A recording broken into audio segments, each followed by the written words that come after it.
오늘 제가 발표할 논문은 오토인코딩 베리에이션을 베이스라는 논문이고요. 다들 잘 아시겠지만 이게 그 오토인코더, 베리에이셔널 오토인코더 논문입니다. 요즘에 그 제너러티브 모델이 이제 핫하게 떠오르면서 같이 이제 주목받고 있는 논문이기도 하고, 제가 이제 이 논문을 선택할 때에는 제가 아마 3달 전쯤 선택했을 텐데, 그때 이후로도 되게 좋은 자료들이 많이 나왔어요. 그래서 워낙에 레퍼런스가 많아서 뭐 다른 걸 할까 잠깐 고민을 하다가 그래도 선택한 거는 제대로 해보자는 마음에 끝까지 하게 됐습니다. 네. 메인 레퍼런스는 이렇게 되고요. 이게 방금 말씀드린 것처럼 레퍼런스가 되게 많거든요. 그리고 그 레퍼런스마다 되게 자기 방식으로 좀 설명을 풀어요. 당연한 얘기겠지만. 물론 결국에는 똑같은 얘기를 하긴 하지만, 똑같은 논문이니까 똑같은 얘기를 하지만 그 설명하는 방식이 다 제각각이라서 제가 이제 준비를 하다가 어떤 식으로 준비를 할까가 조금 고민이 많이 됐는데, 그 과정에서 이 두 번째 레퍼런스로 써 있는 Introduction to Variation Autoencoder라는 슬라이드, 이건 발표 슬라이드고요. 이 슬라이드의 흐름을 많이 따라갔습니다. 그래서 이 슬라이드랑 그 논문의 두 가지 흐름을 적당히 이제 섞어서 설명을 드린다고 생각하시면 되겠습니다. 그리고 세 번째 레퍼런스 같은 경우에는 이거는 제가 발표 준비하는 막바지에 봤는데 내용이 되게 좋더라고요. 그래서 나중에 뭐 관심 더 있으시면 이 레퍼런스도 한번 참고해 보시면 도움이 되실 것 같습니다.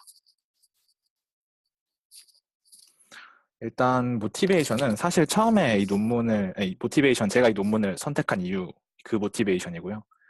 저 같은 경우에는 첫 번째 모티베이션은 그거였어요. 제가 이 논문을 처음 선택할 때는 잘 이해를 못한 상태였기 때문에 좀 제대로 이해를 해보자, 제대로 읽어보자라는 생각에서 시작을 한 거고, 이 논문이 처음 딱 쳐다보면은 수식이 되게 많아서 되게 좀, 좀 이렇게 꺼려지거든요. 근데 이제 좀 제대로 읽어보자는 마음에서 시작을 했는데, 이 준비하면서 보니까 되게 재밌는 논문이더라고요. 일단 요즘에 제너러티브 모델이 이제 지금 2017년이고 이제 14년에 발표된 논문이니까 거의 뭐 이제 클래식이라고 할 수 있고요. 딥러닝 쪽에서는. 그러다 보니까 요즘 나오는 제너러티브 모델들 쪽에서 이 VA에서 사용되는 테크닉들 많이 가져다 씁니다.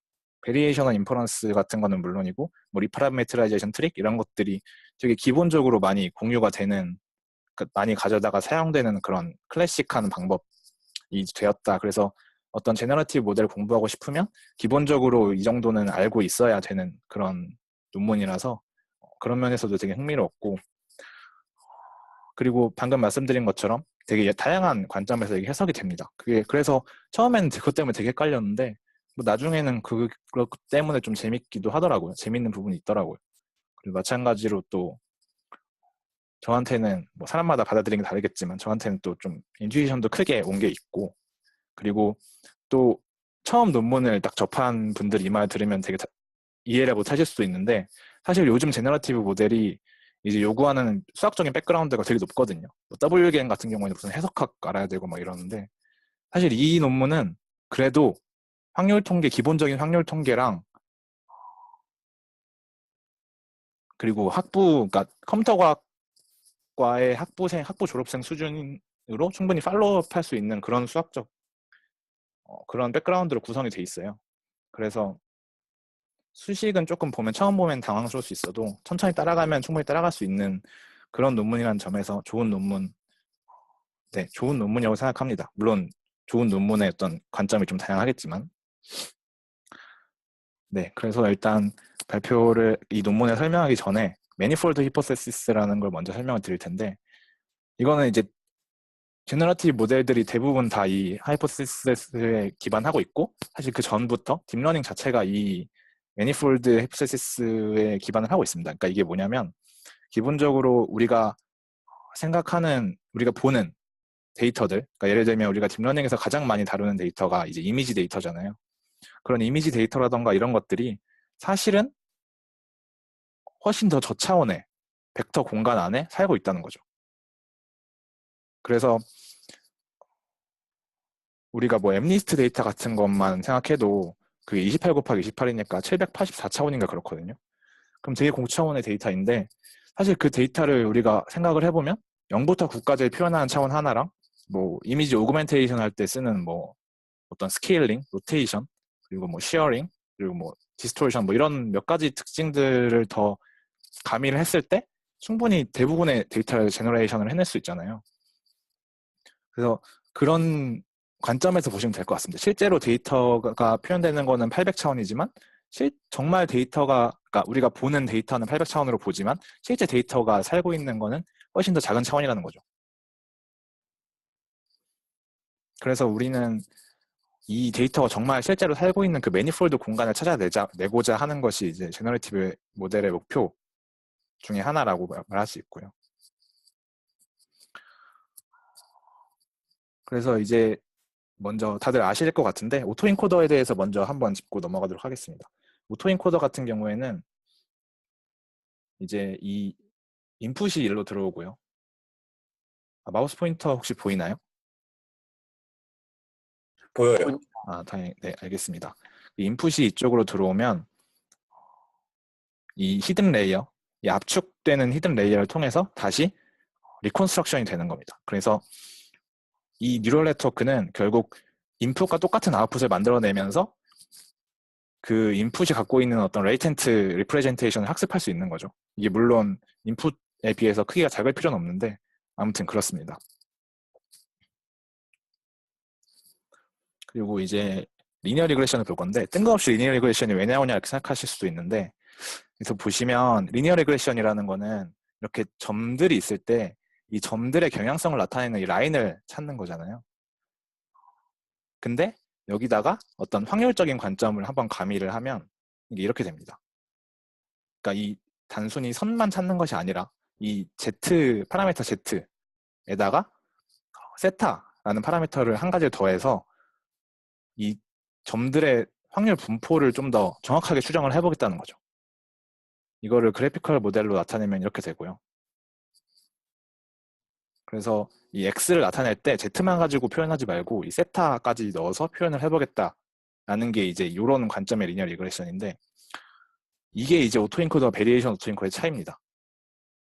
오토인코더가 이렇게 이 선만 찾는 것이라고 한다면 베리에이셔널 오토인코더는 이렇게 이 점들의 분포에 대한 확률 분포를 찾아내는 것이 베리에이션 오토인코더고요.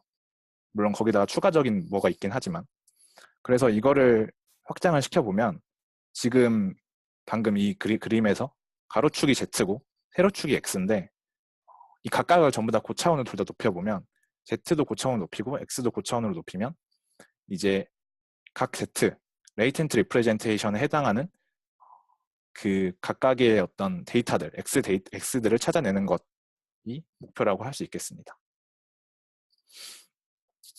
그러면은 이거를 어떻게 하느냐가 이제 문제인데요. 간단하게 말씀드리면 맥시멈 라이클리후드로 합니다. 우리 대부분의 딥러닝, 대부분의 머신러닝에서 사용되는 맥시멈 라이클리후드를 그대로 사용을 하고요. 문제는 이 맥시멈 라이클리후드를 쓰려면 먼저 이 PX를 알아야 되는데 PX는 모르고요. 우리가 레이텐트 리프레젠테이션 Z를 가져왔으니까 이 PX를 이렇게 표현할 수가 있는데 이것도 모릅니다. 그러면 이거를 이 체인 룰을 사용해서 이렇게 분해할 수 있는데 이것도 모르죠. 그래서 이거 계산을 할 수가 없어요. 그래서 우리가 가져오는 게 베리에이션 인퍼런스라는 방법입니다. 베리에이션 인퍼런스는 이제 복잡한 PX가 있을 때 이거를 좀 단순한 QX로 근사하겠다라는 거고요.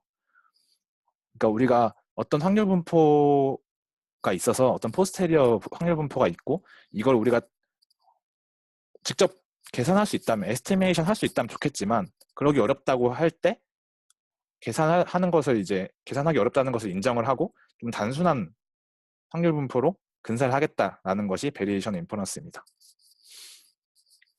이제 이거를 어떻게 이게 나오는지를 이렇게 쭉 수학적으로 풀어서 보여드릴 텐데요. 아까 처음에 말씀드린 것처럼 수학은 처음에 식이 쫙쫙 나와서 그냥 보면 당황스러울 수도 있는데 사실 전개 하나하나는 그렇게 막 어려운 개념이 필요한 게 아니라서 혹시 뭐 이해가 안 되더라도 천천히 보시면 다들 이해가 되실 그럴 내용입니다. 먼저 기본적으로 알고 들어가야 할 것들을 좀 정리해 봤는데요. 뭐 별건 아니고요. 당연한 얘기죠. 확률 분포에 대해서 전체 확률 분포에 대해서 적분을 하면 1이 나온다. 그리고 이거는 그냥 조건부 확률 식입니다. 이 식 같은 경우에는 이 분모를 왼쪽으로 넘겨보시면 당연히 이렇게 된다는 걸 확인하실 수 있을 거고 그리고 이거는 expectation 식이죠. expectation 기대값을 계산할 때 그 확률 분포 PDF 함수랑 그때의 x값을 곱해서 적분을 하면 expectation 값이 되죠. 이게 PMF일 때는 시그마로가 되고요. 그리고 유일하다고 하긴 좀 그렇지만 아무튼 그래도 조금 처음 볼 때 까다로운 개념이 콜백 라이블러 다이버전스인데요. 네, 콜백 라이블러 다이버전스의 정의, 식은 이렇게 되고 이 KR 다이버전스 같은 경우는 기본적으로 디스턴스 개념입니다. 디스턴스 개념인데 디스턴스는 아니다라고 모든 자료에서 강조를 하거든요. 그게 그 이유가 이렇게 PQ로 계산을 하는데 이걸 뒤집으면 시메트릭하지 않다라고 얘기를 하는데 뒤집으면 이 값이 달라집니다. 디스턴스는 이러면 안 되거든요. 뒤집어도 같아야 되는데 그게 성립을 안 하기 때문에 디스턴스는 아니다라고 하는데 근데 적어도 이 논문에서는 사실 대부분의 경우에 우리가 이제 디스턴스 개념으로 사용을 하기 때문에 디스턴스 비슷한 것이다라고 생각하시면 될 것 같습니다. 그래서 확률 분포 P와 확률 분포 Q 간의 어떤 차이를 계산하는 그런 식입니다. 네. 그래서 이 식의 특징 중에 하나는 항상 논네거티브 하고요. 0 이상이고 그리고 P랑 Q가 같을 때 0이 됩니다. 이제 식 전개를 해볼 텐데요. 우리가 아까 처음에 본 게 이제 맥시멈 라이클리후드 식이었잖아요. PX. PX로부터 시작을 할 겁니다. 이것도 이제 시작하는 게 여러 가지 방법이 있어요. 이 PX부터 라이클리후드로부터 시작할 수도 있고 레퍼런스를 보다 보면 보통 포스테리어부터 시작하는 경우도 되게 많은데 논문에서 PX로 시작하기 때문에 저는 여기서 PX로부터 시작을 하겠습니다. 그래서 일단 로그를 일단 씌우고요. PX를 요 첫 번째 식은 그냥 아까 보신 것처럼 Q를 Z에서 적분을 하면 이게 1이잖아요. 그렇기 때문에 그냥 1을 곱한 겁니다. 양변에. 네, 이 식에, 로그 식에. 그리고 이 두 번째 식은 이 로그 식을 바꾼 거죠. 이것도 아까 보셨던 것처럼 그냥 조건부 확률 식에서 나오는 식이고요. 그리고 이 세 번째 식이 이제 이 분자와 분모에 QZ 기분 X를 곱해준 거고요. 그랬을 때 이제 이 로그식이 로그이기 때문에 이걸 더하기로 바꿀 수 있습니다. 다들 아시는 것처럼 로그 곱하기는 이제 로그 AB는 로그 A 더하기 로그 B로 나눌 수 있으니까요. 그렇게 나눠주면 이렇게 이 식이 되고 여기서 이 두 번째 텀이 콜백 라이벌러 다이버전스 정의에 의해서 이렇게 됩니다. 이게 방금 보신 콜백 라이벌러 다이버전스의 그 식이거든요. 그리고 왼쪽 식은 그냥 이거 통째로 그냥 L이라는 함수로 묶습니다. 그러면 이제 방금 보신 것처럼 이 콜백 라이벌러 다이버전스가 0 이상이기 때문에 이 맥시멈 라이클리후드 우리가 최대화하고 싶은 값이 이 L 이상이다. 즉 이 값이 이 로어 바운드가 됩니다. 그래서 이 L이라는 이 식을 베리에이셔널 로어 바운드 혹은 뭐 에비던스 이게 이 PX를 에비던스라고 하거든요. 베이지안에서. 그래서 에비던스 로어 바운드라고도 하고 에비던스 로어 바운드를 줄여서 ELBO라고도 부릅니다. 이게 그 식이고요. 그러면 이제 이 ELBO 우리가 지금까지 이걸 왜 바꿨냐면 이 PX를 맥시멈 라이클리후드를 여기 직접 적용할 수가 없었잖아요. 아까.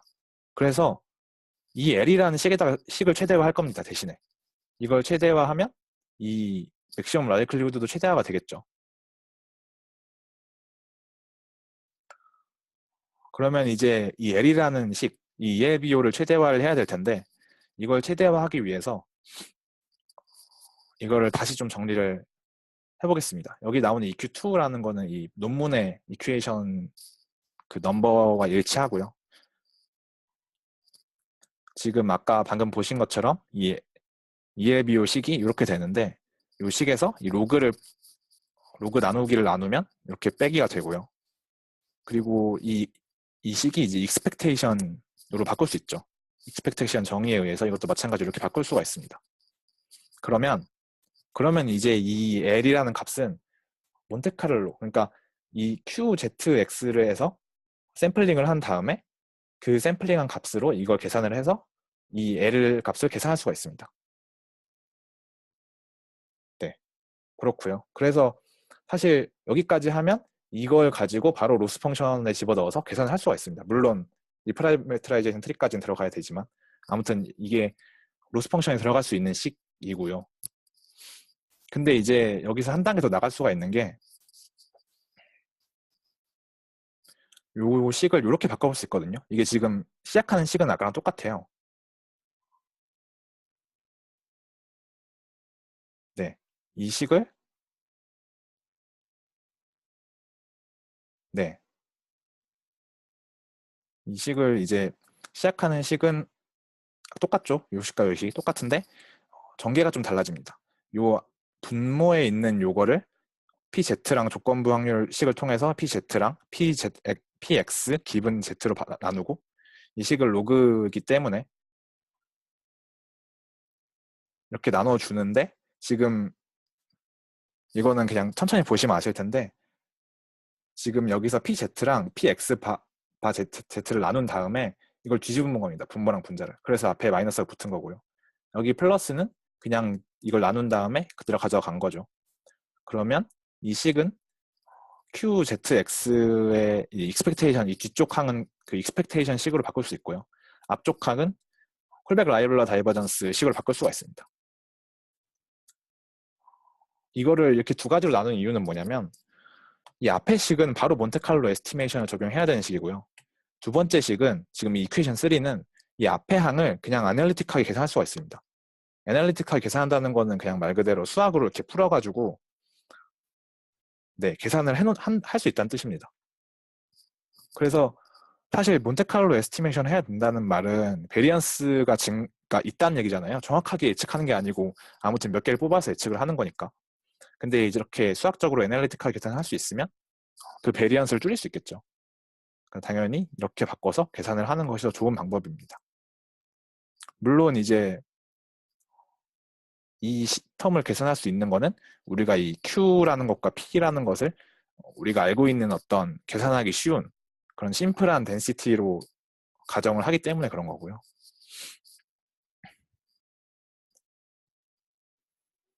그럼 지금 방금 말씀드린 거를 여기서 이제 다시 한번 정리를 하는 건데 이 EQ2, 이큐에이션 2 같은 경우에는 이렇게 몬테칼로 에스티메이션을 그냥 적용할 수 있습니다.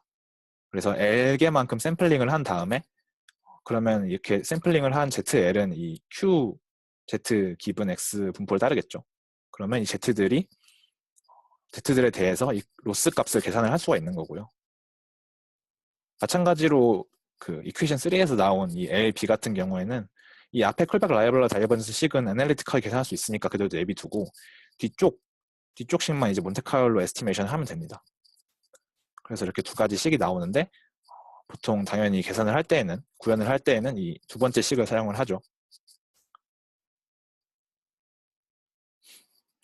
그리고 이거는 이제 이 Q를 가우시안으로 놓고 P를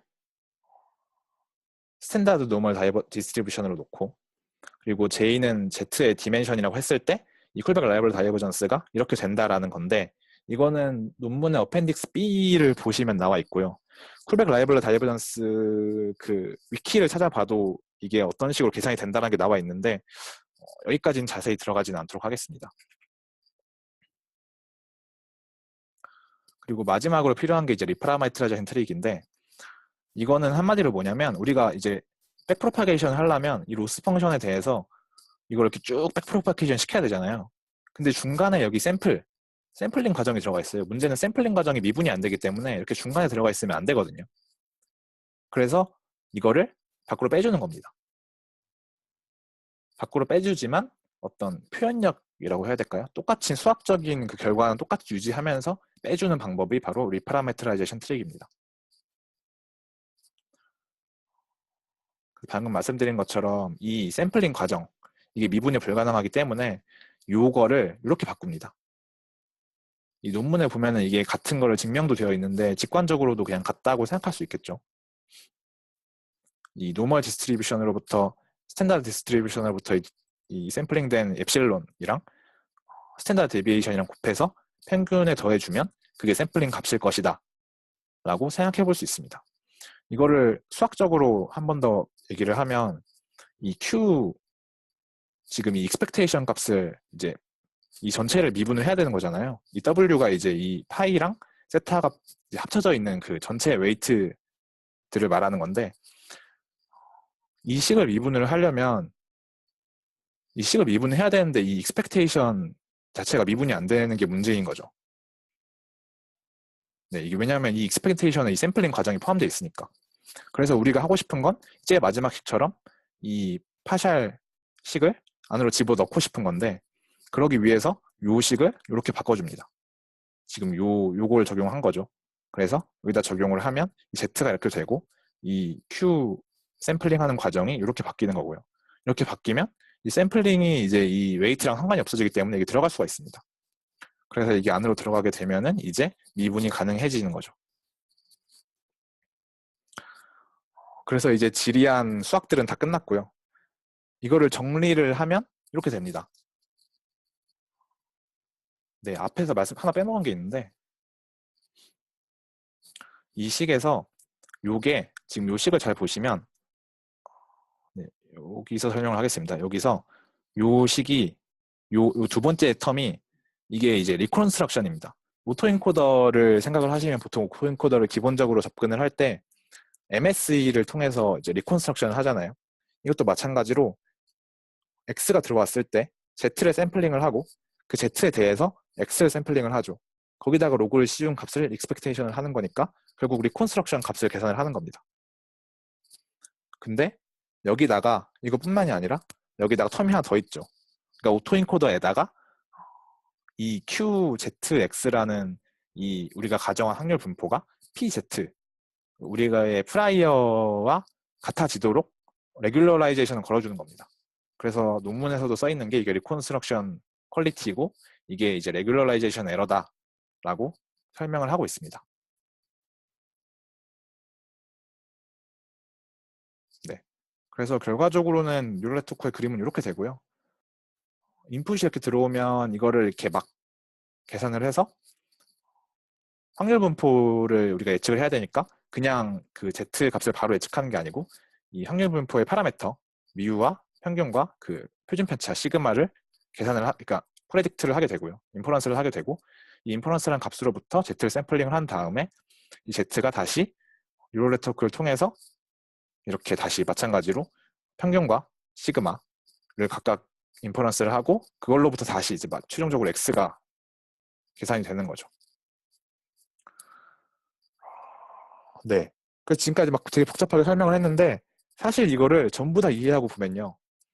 이걸 수학 쪽에 되게 통달하신 분들은 오히려 이렇게 접근하는 게 편할 수도 있는데 저는 이제 컴퓨터 과학과를 나왔고 컴퓨터 과학과를 나온 사람 입장에서 뉴럴 네트워크를 공부를 할 때 결국 이거는 오토인코더에다가 오토인코더를 일단 스토캐스틱하게 만들어주고요. 이 표현은 그냥 제가 붙인 거라서 맞는지는 잘 모르겠는데 이렇게 표현한 게 맞는지 모르겠는데 스토캐스틱한 오토인코더다라는 거는 아까 말씀드린 것처럼 이 평균과 표준 편차를 예측해서 이 샘플링을 통해서 계산을 하는 방식을 얘기를 하는 거고요.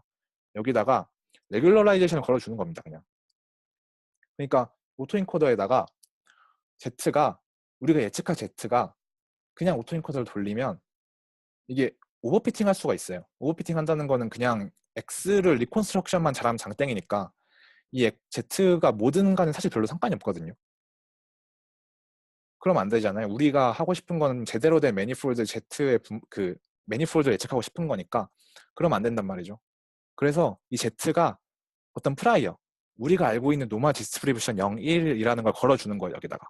이것과 비슷할 것이다. 너는. 그래서 이걸 학습을 할 때 단순히 X를 잘 만드는 것뿐만이 아니라 이 Z, 확률분포 Z가 단순한 노멀 디스트리뷰션과 비슷하게 되도록 하자라는 것이 이 VA를 볼 때 뉴럴 네트워크 관점에서의 인투이션입니다. 그래서